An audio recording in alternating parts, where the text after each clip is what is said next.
RS football ഫാമിന്റെ പുതിയ വീഡിയോയിലേക്ക് എല്ലാ മാന്യപ്രേക്ഷകർക്കും നമ്മൾ ഇന്ന് സംസാരിക്കാൻ പോകുന്നത് ഇന്നലെ രാത്രി നടന്ന യൂറോപ്യൻ ക്വാളിഫയർ മത്സരത്തെ കുറിച്ചാണ്. പോർച്ചുഗൽ വിസസ് അയർലൻഡ് മത്സരത്തിൽ 2-0 പോർച്ചുഗൽ പരാജയപ്പെടുക മാത്രമല്ല, റൊണാൾഡോ അണ്ണൻ റെഡ് കാർഡ് കിട്ടി പുറത്തു പോകണം. 226 മത്സരങ്ങൾ പോർച്ചുഗലിന് വേണ്ടി റെഡ് കാർഡ് കിട്ടാതെ ഇന്നത്തെ മത്സരത്തിൽ റെഡ് കാർഡ് കിട്ടിയിരിക്കുന്ന ഇന്നത്തെ മത്സരത്തിൽ റെഡ് കാർഡ് കിട്ടി പുറത്തു പോകണം. അതും അനാവശ്യമായൊരു ഫോൾ, ഒരു കാര്യമില്ല. കളി 2-0 തോറ്റ് നിൽക്കുകയാണ് ഫസ്റ്റ് ഹാഫിൽ തന്നെ. സെക്കൻഡ് ഹാഫിൽ അവർ തുടങ്ങിയ ഒരു ബസ് പാർക്കിംഗ് ചെയ്തുകൊണ്ടിരിക്കുകയാണ്. ഒരു തരത്തിലും പോർച്ചുഗലിനെ ഇവരുടെ പെനാൾട്ടി ബോക്സിന്റെ പുറത്തേക്ക് അടുപ്പിക്കുന്നില്ല. അപ്പോൾ ആ സമയത്ത് ഈ ഐറിഷ് ആൾക്കാരുടെ ഈ ഒരു ഗ്രൗണ്ടിലുള്ള സപ്പോർട്ട് ഉണ്ടല്ലോ, ആ സ്റ്റേഡിയം മൊത്തം അവർക്ക് ഒരു സപ്പോർട്ട് കൊടുക്കും. അതേപോലെ ഇവരുടെ പോർച്ചുഗലിന്റെ ബോൾ കിട്ടുമ്പോൾ, റൊണാൾഡോന്റെ ബോൾ കിട്ടുമ്പോഴൊക്കെ കൂകുന്നതാണ്. ആ ഒരു ഫ്രസ്ട്രേഷന്റെ ഇതിലാണ് തോന്നുന്നു ഡിഫൻഡറെ എൽബോ ചെയ്തതിന് ആദ്യം റഫറി യെല്ലോ കാർഡ് വിളിക്കുന്നു, പിന്നെ വാർച്ചയ്ക്ക് റെഡ് കാർഡ് കൊടുക്കുന്ന നേരിട്ട് 226 മത്സരങ്ങൾ പോർച്ചുഗലിന് വേണ്ടി കളിച്ചിട്ട് ആദ്യത്തെ റെഡ് കാർഡാണ് കിട്ടുന്നത്. അപ്പോൾ ശരിക്കും പറഞ്ഞാൽ പോർച്ചുഗലിനും ക്രിസ്ത്യാനോ റൊണാൾഡോയ്ക്കും ഇത് ശരിക്കും ആവശ്യമില്ലാത്ത അനാവശ്യ ഫോൾ തന്നെ ഞാൻ പറയുള്ളൂ. കാരണം എന്താണെന്ന് പറഞ്ഞാൽ ഇനി ഒരു മത്സരങ്ങൾ മാത്രമേ ഉള്ളൂ ക്വാളിഫയറിന്. ഇനി അടുത്ത വേൾഡ് കപ്പ് 2 മത്സരങ്ങൾ റെഡ് കാർഡ് കിട്ടിക്കഴിഞ്ഞാൽ 2 മത്സരങ്ങളാണ് പുറത്തിരിക്കേണ്ടി വരിക. അപ്പോൾ വേൾഡ് കപ്പ് യോഗ്യത ഡയറക്റ്റ് കിട്ടിക്കഴിഞ്ഞാൽ അതിന്റെ കാര്യത്തിൽ ഏകദേശം ഉറപ്പാണ്. എന്താ പറയുക, അടുത്ത മത്സരം അർമേനിയാണ്. അർമേനിയായിട്ട് ഒരു സമനിലയോ ഒരു വിജയമോ മതി അവർക്ക് വേൾഡ് കപ്പ് ക്വാളിഫയർ കിട്ടാൻ പറ്റും. പക്ഷേ അണ്ണന് ഫസ്റ്റ് മത്സരം വേൾഡ് കപ്പിൽ കളിക്കാൻ പറ്റില്ല. റെഡ് കാർഡ് ആയതുകൊണ്ട് 2 മത്സരങ്ങൾ ബാനാണ്, പുറത്തിരിക്കേണ്ടി വരും. അതൊരു ആവശ്യമില്ലാത്ത ഫോളാണ്. ഇതൊക്കെ ആൾക്ക് അറിയാവുന്ന കാര്യം. പക്ഷെ ആ സമയത്തുള്ള ആ ഒരു ഫ്രസ്ട്രേഷൻ, എന്നിട്ട് അത് കഴിഞ്ഞ കുഴപ്പമില്ല, അത് കഴിഞ്ഞിട്ട് ഈ പ്ലെയർ അവിടെ കിടന്നുമ്പോൾ കരയുന്ന ആംഗ്യം കാണിച്ച് പിന്നെ റെഡ് കാർഡ് വിളിക്കുന്ന റഫറി വന്നിട്ട് അപ്പോൾ ഗ്രൗണ്ട് മൊത്തം റൊണാൾഡോനെ കളിയാക്കുന്നു. അപ്പോൾ റൊണാൾഡോ തംസപ്പ് അടിച്ചിട്ട് കൈ ക്ലാപ്പ് ചെയ്തിട്ടാണ് പോകുന്നത്. അങ്ങനെയുള്ള കുറച്ച് അനാവശ്യ മൂവ്മെന്റുകളൊക്കെയാണ് ഇന്നത്തെ ക്രിസ്ത്യാനോ റൊണാൾഡോ എന്ന ഒരു ഐതിഹാസിക താരത്തിന്റെ ഭാഗത്തു നിന്നുണ്ടായി എനിക്ക് തീരെ യോജിപ്പില്ലാത്തൊരു കാര്യമാണ്. എന്താണെന്ന് പറഞ്ഞാൽ കുറച്ചുകൂടെ പക്വതപരമായിട്ട് ഉണ്ടായിരുന്നെങ്കിൽ കുറച്ചുകൂടി നന്നായിരുന്നു തന്നെ. എന്താണെന്ന് പറഞ്ഞാൽ ഈ ഒരു ലോകകപ്പ് യോഗ്യത മത്സരം പോലുള്ള ഒരു മത്സരത്തിൽ, അതും തന്റെ ടീമിന് വേണ്ടിയിട്ട് അവിടെ ഗ്രൗണ്ടിൽ നിന്ന് പോരാടേണ്ട ഒരു പോരാളിയാണ് ആൾ. ഈ 61-ാം മിനിറ്റിൽ ഗ്രൗണ്ടിൽ നിന്ന് ഒരു റെഡ് കാർഡ്, അനാവശ്യ റെഡ് കാർഡിന് വേണ്ടി പുറത്ത് പോകുമ്പോൾ അത് ടീമിനെ തന്നെ ബാധിക്കും. എന്താ കാരണം എന്ന് പറഞ്ഞാൽ അടുത്ത കളി എങ്ങാനും സമനിലയിൽ കുടുങ്ങുകയാണെങ്കിൽ 11 പോയിന്റ് ആവുക.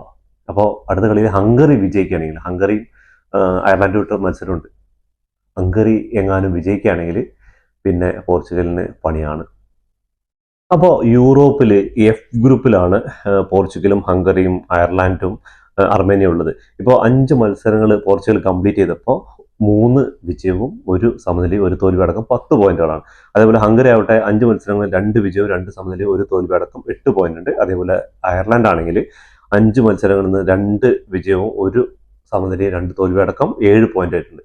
ഇൻ കേസ് അടുത്ത മത്സരത്തിൽ ഹംഗറി വിജയിച്ചു കഴിഞ്ഞാൽ 11 പോയിന്റ് ആവുന്നു. ഓക്കെ, പോർച്ചുഗൽ തോൽക്കില്ല എന്ന് വിചാരിക്കുന്നു. എന്താണെന്ന് പറഞ്ഞാൽ ഇപ്പോഴത്തെ ഒരു ടീം വെച്ച്, പക്ഷെ ഇന്നത്തെ കളി ഭയങ്കര മോശമായിരുന്നു ഇന്നത്തെ കളി. അയർലൻഡ് ഫസ്റ്റ് 2 ഗോള് അടിക്കുന്നു, 1 ഗോള് ബാറിൽ തട്ടി പോകുന്നുണ്ട്. ഞാൻ അതിന്റെ കൂടുതൽ ഡീറ്റെയിലേക്കൊന്നും വരുന്നില്ല. എന്താണെന്ന് പറഞ്ഞാൽ അത്രയും മോശമായിരുന്നു. റൂബൻ നവാസും അതേപോലെ വെറ്റിനെ ഒഴിച്ച് ബാക്കി എല്ലാവരും അട്ടർ ഫ്ലോപ്പ് എന്ന് പറയാം. ഫസ്റ്റ് ഹാഫ് കാൻസലോനൊക്കെ മാറ്റിയിട്ട് സെമഡോനൊക്കെ കൊണ്ടുവന്നിട്ടുണ്ട്, എന്നിട്ടും വലിയ കാര്യങ്ങളൊന്നുമില്ല. പിന്നെ കുറെ ലിയോനെ കൊണ്ടുവരുന്നുണ്ട്, റൊണാൾഡോയ്ക്ക് മറ്റേ ബെർണാർഡോ സിൽവനെയൊക്കെ സബ്സ്റ്റിറ്റ്യൂട്ട് ചെയ്തിട്ട് അങ്ങനെ കുറെ താരങ്ങളിലേക്ക് പുതുതായി കൊണ്ടുവന്നു. പക്ഷെ ഒരു കാര്യമില്ല. ഗ്രൗണ്ടിൽ അയർലാൻഡ് സെക്കൻഡ് ഹാഫിൽ ബസ് പാർക്കിംഗ് ആയിരുന്നു. അതും കട്ടകട്ടിയായ മതിൽ പണിയാന്നറിയില്ല, അങ്ങനത്തെ സംഭവമായിരുന്നു. അപ്പോൾ എങ്ങാനും അടുത്ത കളി ഹംഗറി ജയിച്ച് 11 പോയിന്റായി, പോർച്ചുഗൽ ഒരു സമനിലയാണെങ്കിൽ 15. അപ്പോൾ ഗോൾ ശരാശരിയിൽ പോർച്ചുഗലിന് കയറാം. അല്ല, പരാജയമാണ് അർമേനിയക്കെതിരെ എങ്കിൽ തീർന്നു പോർച്ചുഗലിന്. പിന്നെ ക്വാളിഫയർ മത്സരം കളിച്ചിട്ട് വരേണ്ട ഒരു വേൾഡ് കപ്പിന്. അപ്പോൾ ഈ വേൾഡ് കപ്പിൽ ഏറ്റവും കൂടുതൽ വേൾഡ് കപ്പ് നേടാൻ സാധ്യതയുള്ള ഒരു ടീമുകളിലൊന്നാണ് പോർച്ചുഗൽ. എന്താ കാരണം എന്ന് പറഞ്ഞാൽ അവരുടെ ആ സ്കോർ ഡെപ്താണ്. പക്ഷെ ആ സ്കോർ ഡെപ്തിന് ഇണങ്ങിയ ഒരു കളിയൊന്നല്ല ഇന്നുണ്ടായിരുന്നത്. അത് നമുക്ക് ഇവരുടെ സ്റ്റാറ്റസ് നോക്കിയാൽ തന്നെ അറിയാൻ പറ്റും.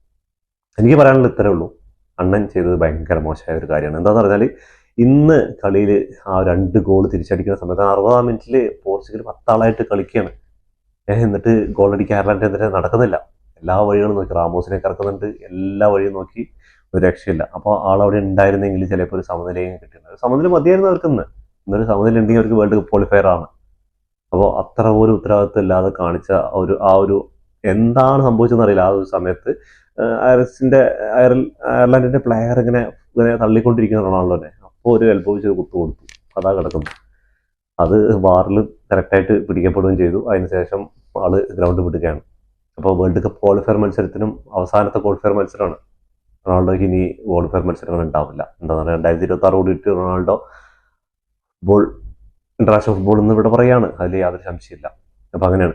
അപ്പോൾ ഈ മത്സരങ്ങൾ ഇങ്ങനെയൊക്കെയാണ് വരുന്നത്. അപ്പോൾ ഇനി അർമേനിയക്കെതിരെ ജയത്തിൽ കുറഞ്ഞതൊന്നും പോർച്ചുഗൽ ആഗ്രഹിക്കില്ല. അപ്പോൾ നമുക്ക് ഇവരുടെ സ്റ്റാറ്റസിലേക്ക് ഒന്ന് പോയി നോക്കിയാലോ. 7 നമ്പറുകാരനായ ഫറോട്ടാണ് ഇന്ന് 2 ഗോളുകൾ അയർലാൻഡിന് വേണ്ടി സ്കോർ ചെയ്യുന്നത്. 17 മിനിറ്റിലും 45 മിനിറ്റിലാണ് ചങ്ങായി സ്കോർ ചെയ്യുന്നത്. അപ്പോൾ നമുക്കിന്ന് ഇവരുടെ സ്റ്റാറ്റസിലേക്ക് ഒന്ന് വരുവാണെങ്കിൽ അയർലാൻഡ് 6 ഷോട്ടുകളാണ് എടുത്തിട്ടുള്ളത്. അതിൽ 3 ഓൺ ടാർജറ്റാണ്. പോർച്ചുഗൽ 14 ഷോട്ട് എടുത്തിട്ടുണ്ട്. അതിൽ 3 മാത്രമേ ഓൺ ടാർജറ്റിലേക്ക്. 2 ടീമുകളും സെയിം ആണ് 3. പക്ഷേ അയർലാൻഡ് 2 ഗോളാക്കി മാറ്റിയിട്ടുണ്ടായിരുന്നു. 28% മാത്രമേ പൊസിഷൻ ഉണ്ടായിരുന്നുള്ളൂ അയർലാൻഡിന്റെ കയ്യിൽ. 72% പൊസിഷൻ ഉണ്ടായിരുന്നു പോർച്ചുഗലിന്റെ കയ്യിൽ.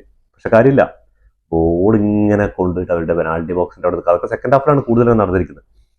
കളിയിൽ മൊത്തം അയർലാൻഡ് 4 ഫൗള് കമ്മിറ്റ് ചെയ്തപ്പോൾ പോർച്ചുഗൽ 8 ഫൗള് കമ്മിറ്റ് ചെയ്തിട്ടുണ്ട്. അതേപോലെ യെല്ലോ കാർഡ് 3 പോർച്ചുഗൽ 2 കിട്ടിയിട്ടുണ്ട്. റെഡ് കാർഡ് ക്രിസ്ത്യാനോ റൊണാൾഡോയ്ക്ക് റെഡ് കാർഡ് കിട്ടിയിട്ടുണ്ട് അവിടെ.